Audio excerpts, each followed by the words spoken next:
Right ඔයගොල්ලෝ හැමෝටම රියදුරු බලපත්‍රය අලුත් කරගන්න යන හැමෝටම තමයි මේ මැසේජ් එක දෙන්නේ.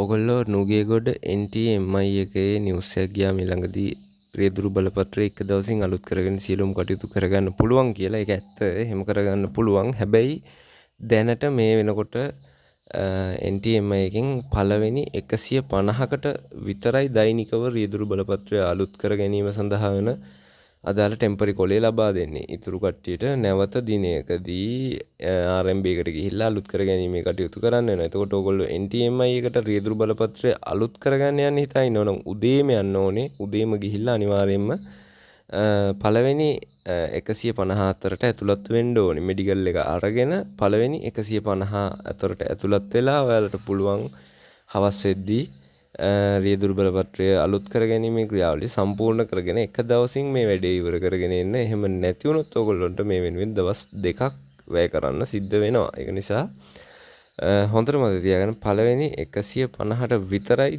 දැනට නුගේගොඩින් මේ ක්‍රියාවලිය එක දවසින් සම්පූර්ණ කරගෙන එන්න පුළුවන් වෙන්නේ. ඔයගොල්ලෝ උදේම යන්න, උදේම ගිහිල්ලා මෙඩිකල් එක කරගෙන රියදුරු බලපත්‍රය අලුත් කරගෙන එන්න.